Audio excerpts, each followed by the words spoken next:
توبه‌گاریم تمی معافی گناهونا تمی معافی گناهونا در دے رکو کی د ابراہیم علیہ السلام حال اللہ پاک ذکر کرے دی اور فرشتے د میلمه په شکل کې راغلي دي ابراهیم علیہ السلام په جندل نه دا فرشتے انسانی شکل کې راغلي دي او ابراهیم علیہ السلام ته د زوی او د نوسی زیر ورکړي دي د ابراهیم علیہ السلام مشر بیبی حضرت سارا رضی اللہ تعالی عنہ دا غی بچینو دا بچو تمنا وا خود ډیر بوډاوالی دا وجنا ظاهر سو امید نو یو کم سل کالو بی بی وا او ابراہیم علیہ السلام صدا پاسا دا سلو کالو دا سے وقت کے بچی پیدا کېدل عموماً نکیږي الله د فرشتو په ذریعہ باندې خوشخبری ورکړه چې زوی بری کېږي اسحاق علیہ السلام نوم به پیغمبر بوي ستا په مخ کې به ظلمی شي واده به او کې بیا به دا غزوی کېږي یعقوب علیہ السلام هغه هم پیغمبري زوی بدیو شي نوسی بدیو شي دواړه به پیغمبرانی ته به ویني اوس دا فرشتے چې راغلي وي د انسان په شکل کې د ابراهیم علیہ السلام دا عام میلمانه ګڼل عام انسانانه ګڼل د پیجندلی نو چې غلي فرشتي دي نو میلمستیا یې ولا وکړه د ابراهیم علیہ السلام غوا بچی دا ساروی ډیرو غوا میخه دا ساروی ساتل نو یو سخی علال که دا غی غوخا سرخ پرخی ولا وکړه او میلمستیا ورته مخکې کړله نو دا میلمانه خو حقیقت کې فرشتې وي خوراک سکاک ته اجت نو نو ګوتې نه دی ورړې ابراهیم علیہ السلام چې وکتل چې دوی میلمستیا نه قبلای خوراک نه کوي چې دا خو میلمانه نه دي ممکنه ده څه بل نیت باندې راغلی وي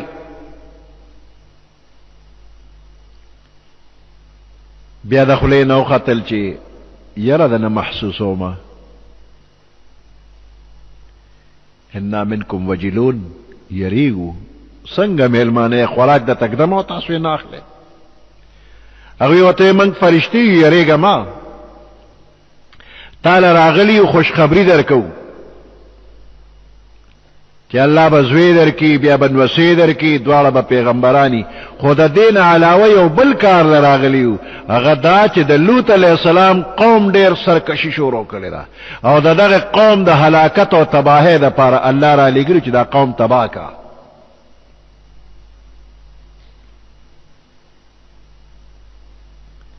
د ابراهیم علیہ السلام بیبی سارا رضی اللہ تعالی عنها د پردے پشاوا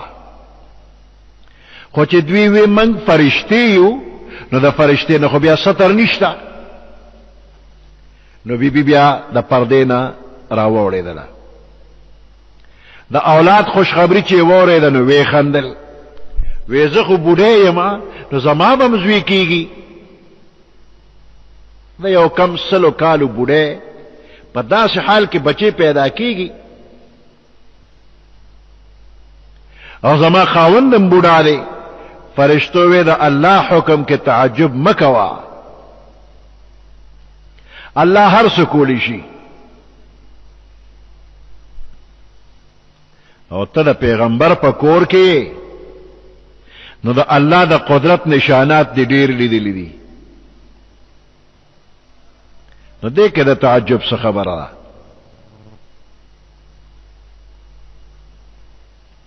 فبشرناها باسحاق، الله وی منگ ولا زیر ورک دی بی بی سارا تا پا اسحاق علیہ السلام. اوس دا فرشتے سوکوے نو عبداللہ ابن عباس رضی اللہ تعالیٰ عنہما فرمائی دا درے فرشتے وی، یو جبرائیل، بل میکائیل او دریم اسرافیل علیہم السلام.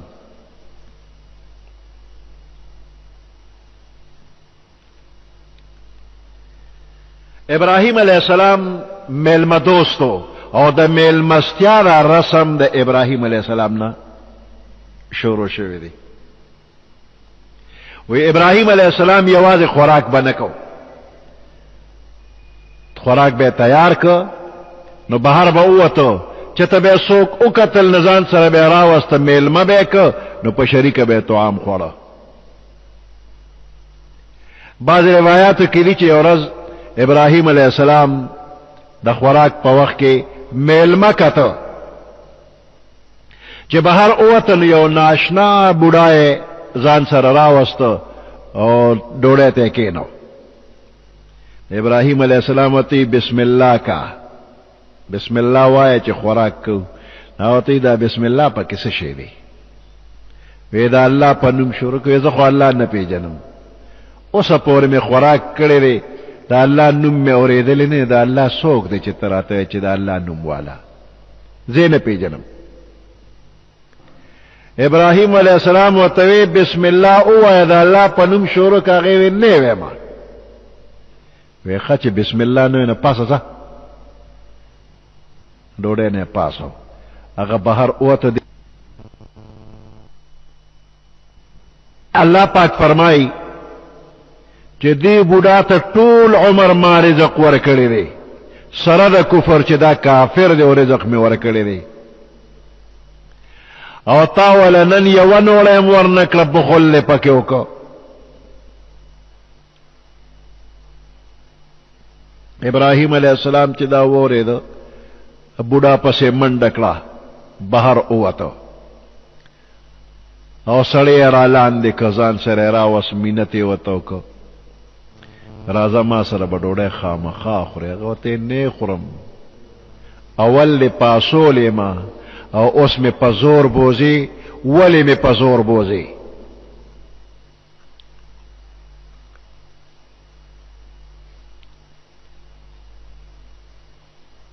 چې دې ال نی ویلې نو زاړو تا سره زمم نه او ډوډۍ هم د سره نه خورم. ال به راته دا ولې؟ ابراهیم علیه السلام واقعه بیان کړله چې الله زورنه راکړه ستا په وجه باندې چې د اوسه پورې زما نوم نه دی اخیستی، ما وله دونه موده رزق ورکړه، تا نن ولې پاسو؟ وی ښه هغې الله چې زه نوم نالم هغه په ما دونه ننګ وکړو، تیرا پسې را په عذاب کړلې، راوې کړولې.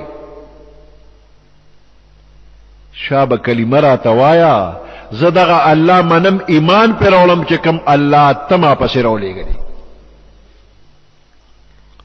دا الله خو ډېر کریم دی، ایمان یې راوړه. ابراهیم علیه السلام سره کېناسته، باقاعده بسم الله یې وویل او بیا طعام وخوړه. ابراهیم علیه السلام د خپل مهمان نوازۍ مطابق فرشتې په انسانی شکل کې لیدلې دي، میلمستیا وله کړې ده. د سخي غوښه سره کړې مخې ته یې کېښودله.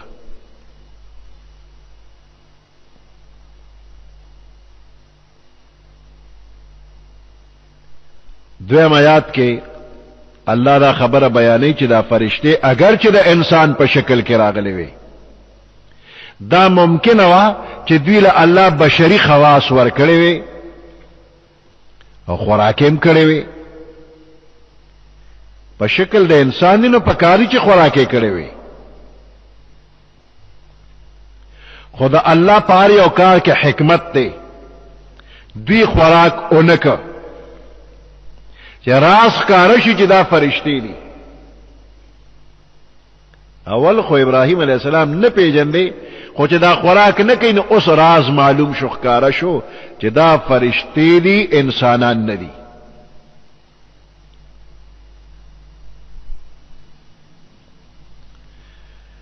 دې آیاتونو کې د معاشره بعض احکام هم بیانېږي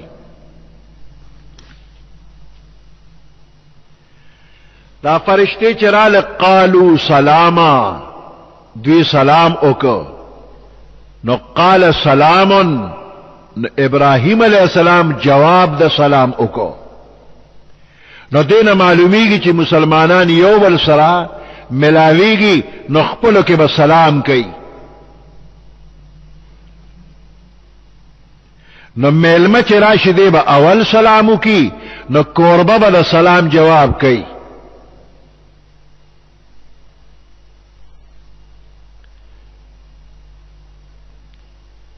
نو دا سلام سنت طریقه دا چې میلمه وای السلام علیکم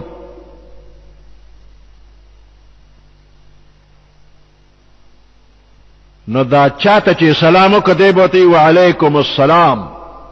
ورحمت الله نو پدې ده کې قالو سلاما قال سلام نو دا پورا سلام له ذکر شوی خو مراد د دینه پورا سلام دی چې فرشتو وی السلام علیکم ابراهیم علیہ السلام تی وعلیکم السلام ورحمت الله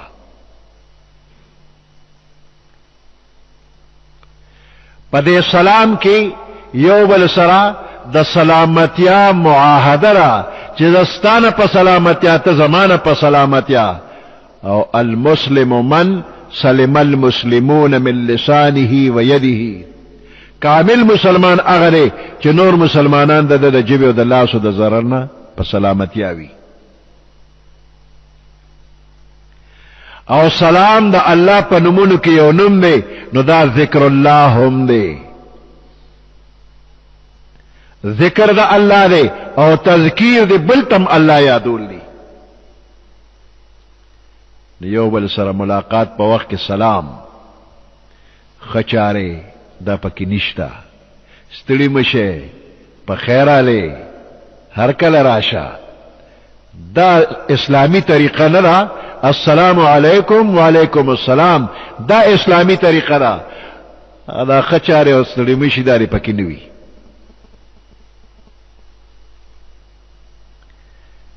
بل د معاشره آداب داری چې میلمستیا وکړي اوس د میلمستیا آداب دي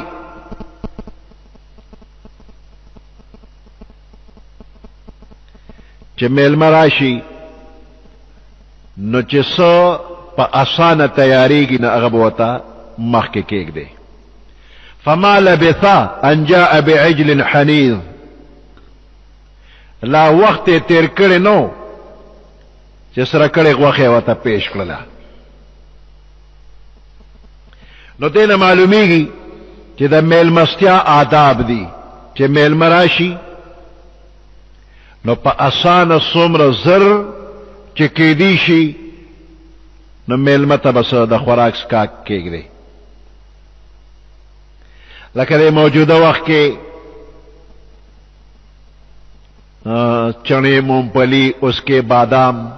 پستا چې دا چا وش کېږي دا کور کې پراتی نو میلمه ته فوراً دا کې خودی شي نو میلمه چنے مونگپلی اس کے بادام هغه کې ګوتې وای راوي کوربم وسره رو کار چلای پدې مشغول کی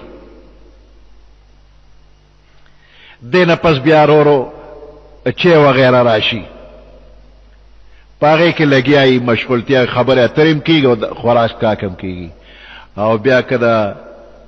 میلمه ایساری ډوډۍ ته نو د ډوډۍ تنظیم وپسیو شي د میلمه ټیم ته به ګوره دا نه چې کوربا ډېر زیات سخی دی او بس سیزونه وروړي او بس میلمه لږ نوري سار شو میلمه لږ نوري می سار شه نو د میلمه وقت ته به ګور چې ته سره دومره ټیم شته چې دې بکینی داسې باندې کې چې روجی لا پپچې کې پرتی دی دیکھتے اچولی نه دی وته چې میلمه ګوره دا روجی په پخېږي دې ته بکینه نو داغه بشل کار نوري او دې ته ناشتي چې روجی په پخېږي بیا به خوري نو میزبان با د مهمان خیال اون ساتي چې امور جو ته بکینه نه چې دا په پخېږي ته به خوري خپل اخلاص ته بم ګوري او د میلمه ټیم ته بم ګوري او ډیر تکلفات بم نه کوي دا ډیر تکلفات دا په میزبان باندې بوج وي او په مهمانم بوج وي وی بے تکلف ہوں تکلف کی مجھے عادت نہیں دعوت شیراز سے بہتر کوئی دعوت نہیں نو دعوت شیراز کے سے چل لے شیرازی بابا دا یو بادشاہ سره دیرو نو بادشاہ با قسم قسم طعامون روڑل او شیراز بابا تبے کے خود سعدی شیرازی سعدی بابا تبے کے خودل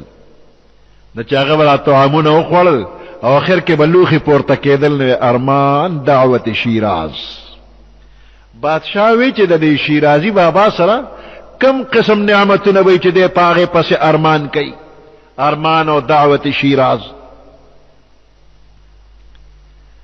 سموده تیره شلو سعدی شیرازی بابا خپل شیراز تلاړ موده پس بادشاہ هغه علاقې ته ورغی بادشاہ ګوري چې سعدی بابا با کم قسم طعام ما ته اوسګدي چې هغه ته به واپس ارمان کو چې دا طعام وخت شنو دا سعدی بابا د کور عام خوراک راوته کم چې سعدی بابا په خپل خوړو روزانه پسار لبیا بادشاہ تو مغه طعام په بل بیا بل بادشاہ رخصت غوسته نو سعدی بابا ته چې سعدی ته چې ما سره نو تا چې به طعام خورتا به چې ارمان دعوت شیراز خاص غمو نه لید چې تا واپس ارمان کو هغه زماله دعوت شیراز نه مراد دار چې ما سره ست تیاری غ تیاری په مام بوج نه دی او په دم بوج نه دی په میلمم بوج نه په قربم بوج نه هر صورت چې تیر کېږي ما ته هیڅ تکلیف هم نشته نو ډیر تکلفات بنکه دعوت شیراز دغه مطلب دی نو ابراهیم علیہ السلام سره دا غوا میخه ګډه چيله وغیرہ دا ډیر ساتل نو دا وته اسانو نو یو ګډه یو چيله یا غوا د غوا بچي چې څه اساني ناغه په اسانه الکی د چا چې چرګان وي د چرګانو فارم وي نو د سره خو چرګوټي آسان دي د دې بچرګوټي حلال کی دی وخت کې ګټ چيله دا ګران کار دی دا چرګوټي دا آسان دی دا سه آسان چې تقریبا هر کور کې سورکړی چرګ پروتي تیار پروتي او چې کله مهلم راغی نو د فرج نه راولي او ګرمي کی وخت په نه لګيږي زری وته کېږي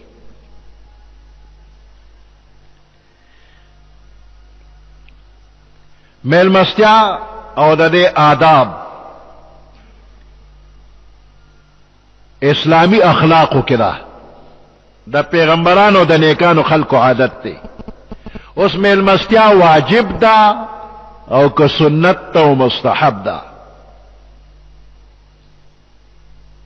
جمهور علماء وی میلمستیا واجب نه ده بلکې سنت او مستحب ده او بعض عالمان وی په دې باندو کې میلمستیا واجب ده باندو کې میلمستیا واجب ده او په خاریو کې میلمستیا واجب نه ده په باندو کې ځکه میلمستیا واجب ده چې یو میلما یو مسافر باندې تلاړ او د کلی خلق ولا میلمستیا او نکړه نو دا میلمه با نهر اودشي شپه به وکي چته جماعت کې اجره کې بیٹک کې شپه به وکي خو نهر به اودشي ځکه چې د کلی خلکو میلمستیا او نکړه او په باندې کې هوټل نشتا دکان نشتا ډېر چانه خوراک په بیا واخلي د کلی خلکو او نکړه نو واجب دي د باندې په خلکو چې میلمه ورغلی شپې وي نو دې دی ولا خامخا طعام ورکی د شپې ځای بم ورکی او خوراک بم ورکی او که په خاریه کې وي نو د خاریه خلکو ولا میلمستیا نکړه نو هوټل اشتري دکانونه شتا یو ځای ته به ورشي بس دا غي نه وا په بیا ځان لواخلی شپه به تیره کې موړ به سرای کې به شپو کی ځان به موړ کی پیسې به ورسره نو هوټلې او دکانونه وغیرہ تنظیم په خاریو کې شتا نو په خاریه کې میلمستیا واجب نه ده مستحب ده که چا وکړه نو ښه ده بله مسله دې ده کې دا معلومیږي چې ابراهیم علیه السلام د میلمنو ته کتل فلما رأى ایدیهم لا تصل الیه نکرهم چې میلمنو ته کتل چې خوراک لګوت نه وروړي نو ناشنا یو ګڼل او یریده نو دې آیات نه معلومیږي چې میزبان با د مهمان مخه ته چې د خوراک سکاک سکیری نو مهمان لپکار دی میلملا چې د کوربا د زړه ساتنې لپاره راس لږ غوندې خوراک سکاک وکي که میلمه اسلام ګوتې نه وروړي نو د کوربا زړه خفه کېږي نو د کوربا د زړه ساتنې لپاره میلمه لپکار چې لږ لږ څه واخلي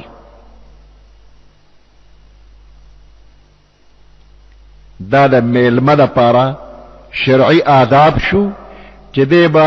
داسې نه کوي چې ګوتې به نه وروړي خامخا دې څه وخوري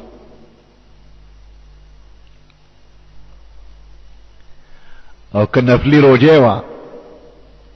او دا کوربه خفه کېږي نو میلمه دې دا نفلي روجه ماته کی د کوربه د زړه خوشحالولو لپاره روجه دې ماته کی دله به د زرو روجو ثواب الله ورکی د یوې روجې په بدل د زرو روجو ثواب به ورکی خو د دې نفلي روجې په بدل به بیا بله روجه ونیسي نو د 2000 روجو ثواب به وشي دارنګ د کوربه روجه ده نو میلمه ته چې اشنا زه خو تاله راغلم او چې ته را سره خوراک نه کوې زه یوازې خورم مهرباني وکړه ما سره به خوراک کې وی روجه مې ده وی نه زه خفه کېږم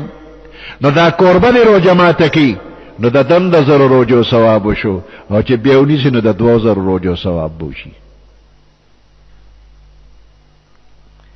د مسلمان د زړه ساتنې څونه ثواب دی نفلی روجه به ماته کې د 2000 روجو ثواب به پې وګټي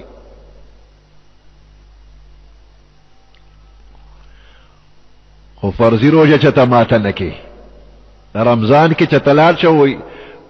شابه روجه ماته که نه دا فرض روجه دا به نه ماته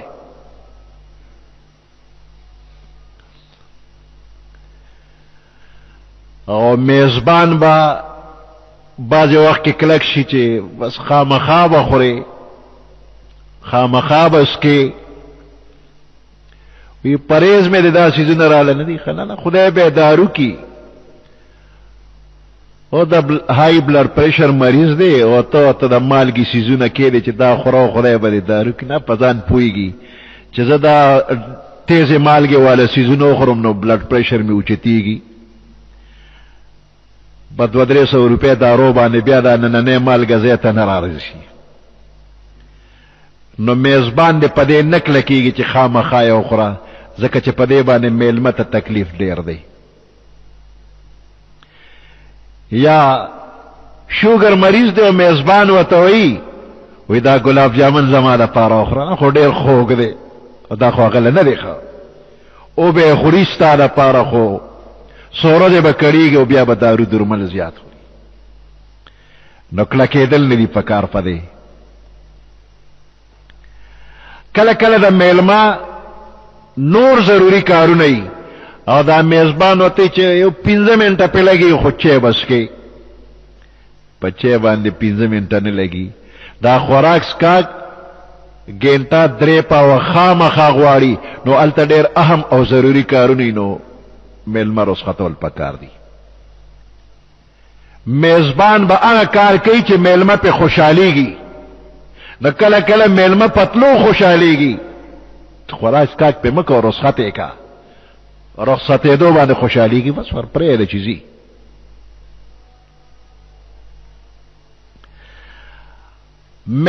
میلمه تا چې قربه د خوراک سیزونه مخه تکي خودل نو بس دې فارغ نشو چې ما خو ته د خوراک سیزونه کې خودل لسکلو می وته کې خو دې پېښو کارې پېښه نه قربه به ګوري چې دا میلمه خوراک کا کوي او کنه کوي نو لک قتل بکی ابراهیم علیہ السلام قتل فلما رأى ایدیهم لا تصل الیه نکرهم چې وی قتل چې دا میلمه خو خوراک نه کوي نو ناشنا یو غنل ولی نه خوري الا تاکلون خرینا خورکنا خدا قتل بسنګ کې ډیر نیغ نیغ به اره نوړې ته نه ګوري دا د میلمستیا آداب نه دي چې ډیر نیغ نیغ وته ګوري اسه سرسری نظر کوا کله د میلما پیاله تششلا ناغه خو شرمیږي ځان ته خو دیم ځل چې نه چې وزړی کیږي نو قربه دی وته وي چې بیا د ته چې اچوم نو کواقی دا غزړی کیږي نو دی به ته چې واچي او کناغه وي چې بس برابر یم نور نه وینا نور نسک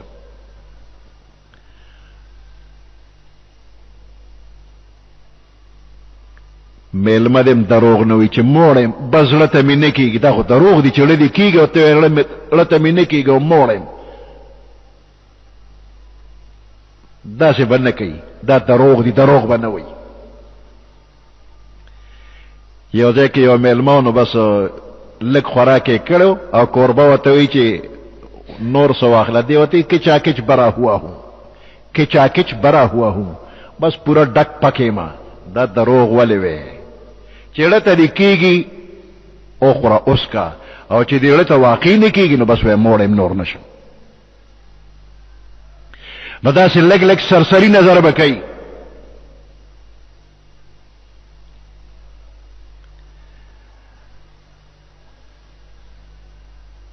یو باندې شي راغه د هشام ابن عبد الملک بادشاہ میلمه شو باندې سیو نو بادشاہ دا سه دستر ګلان دی وته کتل چې دې باندې سي نوړې پورته کولا نو پاغه نوړې باندې وېختو خدا باندې سي وته خیال نو هشام ابن عبد الملک بادشاہ وته ما نوړې مو چته پدې وېخته دي ګورګه دا وېخته تلر کنه نوړې اوچته کا ا باندې سي وته کته خو ته زما نوړې شمیره دونه وته ګور چې تا ته په وېخته مخکاره شو اډو خرمه نه پځه وته پرې خو پاسه د وینې خرمه ته زما نوړې ته ګوري نو دا سه ډیر جوور نظر مکوا سرسری نظر کوا چې کمی وینو ته چې نور بدر ته سره وړم دا اوسنه وخت صدا بل شانته دي خلق وی منګ ډیر مهذب یو تهذیب را کې ډیر شو نه چې پیاله کې چې ویني نیمه په اوس کې نیمه په پریدي نو دا بیا چې خلق دا لوخي وړي نو دا غوي بیا سکی دا خو تویي نو دا نیمه پیاله چې ولې پرې دی توې دوتا دې کې خو پیری دا خو نعمت دې کې خواګری دا خو نعمتو نو دا بوستويږي دا نعمت نو پیاله پورا اسکا نیمه پیاله چې م پرې دا تهذیب د سر اخری دا د نعمت بے قدری دا خو بوتل کې شربت و تکې خو دې شو د بوتل ویخ کې بلک خامخا پری دی دا خو ادب نه دی دا تهذیب نه دی دا د نعمت بے قدری د ټول اسکا بوتل ویخ کی گوٹ با نپری دی ټول اس کا تا پیالے ویخ کے بچے نپری دی ټول بس کی تو یہ دو تے مپری دا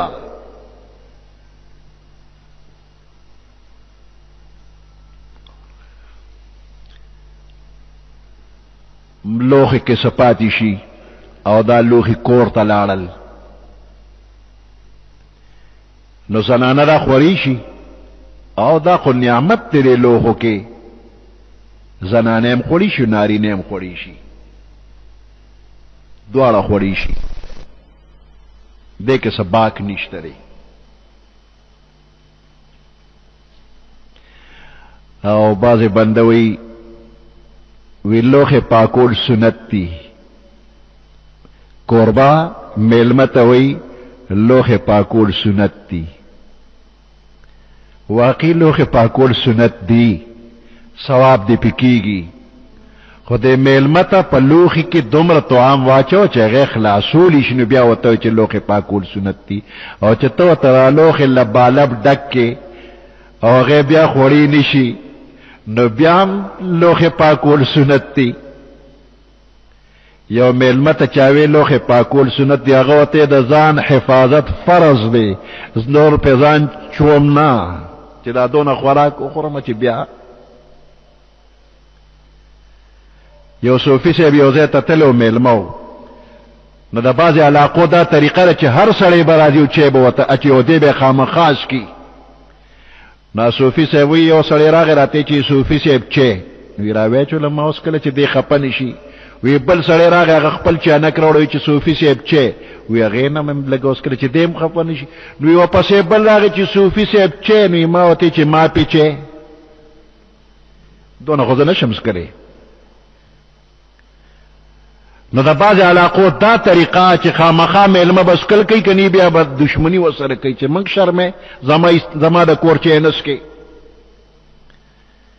تدا رواج خنه دی د میلمه مزاج تو ګور چې سو نس کړي شي قوم ربوز کی زیاتی نه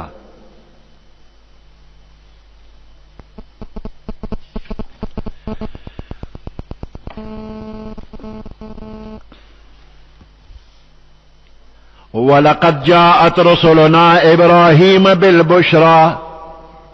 پتحقیق سر راغلی استاذ زمن رسولنا استاذ زمن یعنی فرشتے ابراہیم علیہ السلام تراغلی بالبشرى پا خوش خبر سر زیر ولو قالوا سلاما دے فرشتو دے میلمنو سلام اوکو پورا السلام علیکم اوے قال سلام ابراہیم علیہ السلام سلام اوکو جواب د سلام علیکم السلام ورحمت اللہ فما لبث ان جاء بعجل حنیذ پس درنگے نوتے کڑے دے میل منو دیر وقت تیر کڑے نو ان جاء بعجل حنیذ چی ابراہیم علیہ السلام ورطروڑ لغوخا بعجل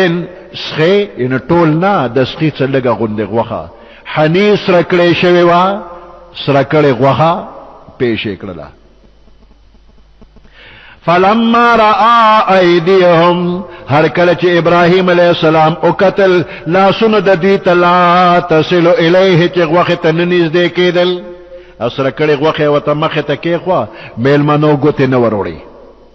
نکرهم دوی ناشنا اگنل و اوجس منهم خیفہ محسوس اکڑ دوی نپزلکی یرا د ابراہیم علیہ السلام د زمانی د میلمنو دا طریقه وا چې میلمه براغه او طعام به اخوړه نو دې په اخلاص او په نیک نیت راغلی دی او چې طعام ته به ګوتې نه وروړي وې دا په بد نیت راغلی دی څه نقصان رسول الله راغلی دی د هغه زمانه د خلکو دا طریقه و چې د چا د کور طعام بے اخور نبیا بے اغویتا نقصان نرسو نمک حرام نو نمک حلالو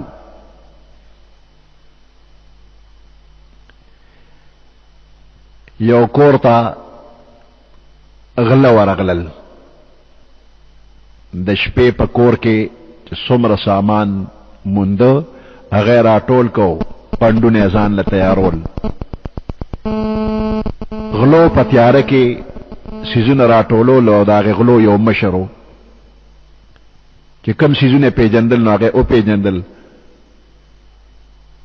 خو یو کلک غوندې سیز یو غل ته په لاس راغی نو خپل مشر ته وی دا سیز خو پیژنم نه چې دا څه شی دی کلک غوندې و په لاس وهلو باندې معلوم نشو نو د غلو هغه مشر هغه کلک سیز چې راواغشته نو جبه پې راښ که نه مالګې چمو د مالګې چم وی سټه او مرګرو ته ویل چې دا رغلا سامان ټول دې کور کې واپس کې دا وړونه دې کې د کور مالک را بیدار شو مرګري وسرو اغلی اونیول قاضي ته پیش کړل نو د کور مالک وی چې سامان را جمع کړی دی خو اوړې نه دی نو قاضي ته تپوسو چې یاله کو تاسو خو دا ټول سامان را جمع کو پندونم تیار کړی خو یو غلم سامان د کوره بهر استنری او سړی ټول بهر شوی او دې د پسې بار راغلی تاسو نیولې دا ولې دا راز راته بیان کړي وی د غلو هغه مشر ورته اخر کې ووی چې من ټول سیزونه چې پندونه کړل نو د یو غل څه شی راواغېسته چې تیاره ده پېژنې مې نه دا څه شی دی ما پې ژبه راښ که نه هغه د مالګې چمو نو ما د ده د کور مالګه څکلې ده په دې وجه ما د نمک حرامي نه کوله د کور سامان مې ټول ورته پرېښي چې موږ د ده د کور اغلا نه کوو غلو کې دونه ښه سړیتوب و وی د ده د کور مالګه هم څکلې ده ځکه اغلا نه کوو نو پخوانی غلی چې ونه هغوی به چا د کور نه چې خوراک وکړو وی د ده د کور خوراک هم کړی ده ته نقصان نه رسو نو چې چاته بیا نقصان رسو نو د کور خوراک بیا ولا نه کوو نو بیا بیا ورته نقصان ورسو نو ابراهیم علیه السلام ګوري چې دا سړي خو زمونږ د کور خوراک نه کوي چې خوراک نه کوي دې جوړ ما ته نقصان را رسول غواړي فاوجس